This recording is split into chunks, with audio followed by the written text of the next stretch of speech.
Banton pushing it. Banton right down. Dalano Banton absolutely exploded onto the scene early into his first season in the NBA. The 22-year-old quickly becoming a favorite among fans and players in Toronto. I mean, that's one of those things, you have it or you don't. You know what I mean? And when he's out there moving, it's hard to guard. This is Rexdale, the isolated Toronto neighborhood where Dalano Banton first fell in love with basketball. Right now, we're back in the stomping grounds in the neighborhood. Rexdale, Kipling, and Mount Olive. So I grew up. That's where it all started, It's a place and home that Banton wears with pride, literally. Joe to set a screen. Banton, no call, takes it in strong. The number 45 on his Raptors jersey, an ode to the 45 Kipling bus that he's logged thousands of hours on. I recently had a chance to catch up with Delano Banton here at the Rexdale Community Center, where he spent most of his time as a kid. I want to get right into this. Can I tell you something? Tell me. I took the 45 Kipling bus to get here. Oh, really? Today. Oh, okay, that's what's up. It took me a while. Yeah, something serious. And there's construction on Kipling right now, exactly. too. So You know that route pretty well. Yeah, definitely. Tell me about it. Man, I feel like just, every day just waking up, going on that same bus with the same mission and the same plan for, the future. So when I use it as my number, it kind of feels like when I'm out there talking to the kids, it's not so far-fetched to make it somewhere, whether it's basketball or anything else. But I can tell, I mean, this made an impact on you, because a lot of people would look at that and think it's just a bus route, or they wouldn't even give it a second thought. It was just one of the many things that you did growing up. But there's something about where you came from, how you did it, how you got from A to B that just stuck with you. Definitely. More so than just the bus route, I feel like just it being a part of Rexdale and just kind of being from the community. And I'll get on at Kipling and Mount Olive. I'll take it all the way to the station, and that's like a 30-minute, 40-minute ride. And somebody gets off at every stop if you know that bus. Like you said, if you took it today, I took it, I know. Literally every stop. But I feel like just that road alone, just that long ride, and just, every day thinking that's, you don't want to be on this bus for your future. So, you're thinking just about life using on that bus every day. So it's good. I just use it as my motivation. 45, pretty important number for you. What about 46? With the 46th pick in the 2021 NBA Draft, the Toronto Raptors select Dalano Banton. Toronto, baby. Toronto, man, Toronto. Hey, remember what we talked about? Winning, man, winning. That's what we're gonna do, right? Do you still remember the moment? Like the moment where you heard your name, you heard the team being called, and you thought to yourself, hot damn, I just made it. Yeah. Tell me about that moment.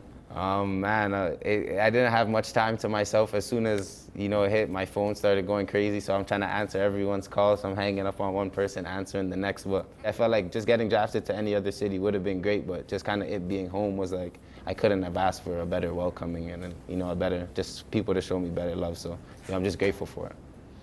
How'd your family feel about it? Man, they've been with me this whole journey, just kind of seeing my struggles and my sacrifice, being in the States for so long since I was young, going to prep school, and kind of just the bumps in the roads and just all the obstacles I had to overcome going into this and chasing my dream. And, they've been the ones to tell me to never have a plan B, just push for your plan A.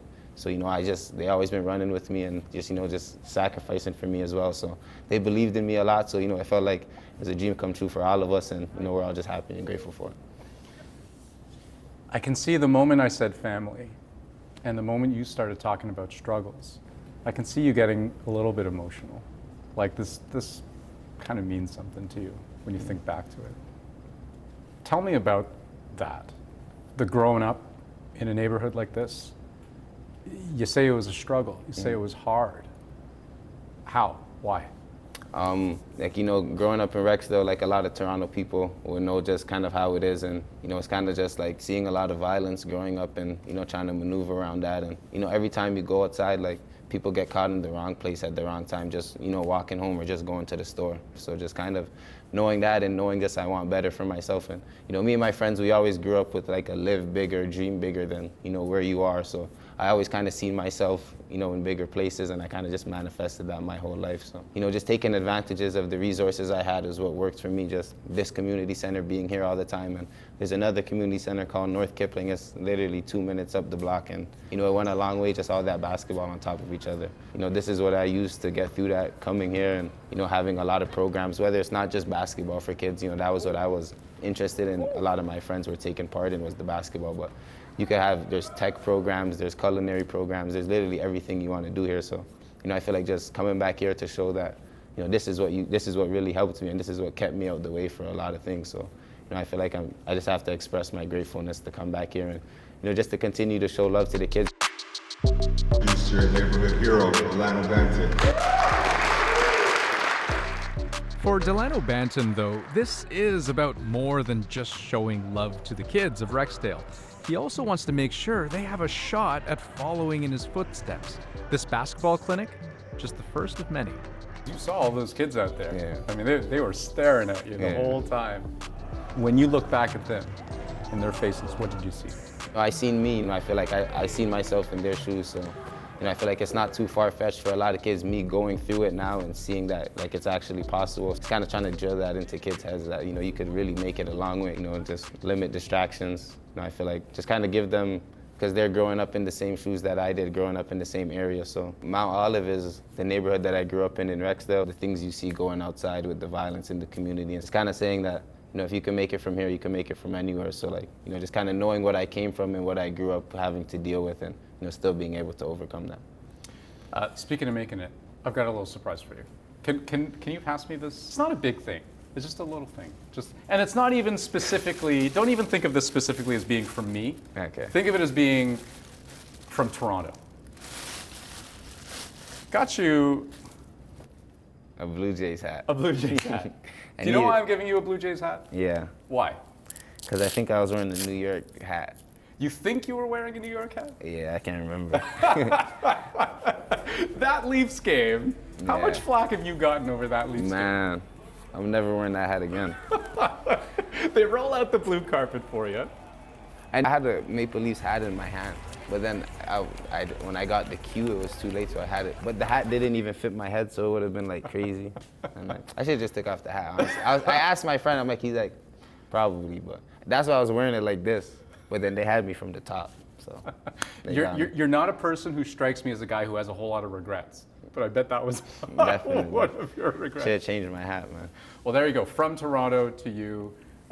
Thank you. Got the gear. Again, Appreciate you. such a great sport. Thank you so much. Thank you for having me. Congratulations. Thank you.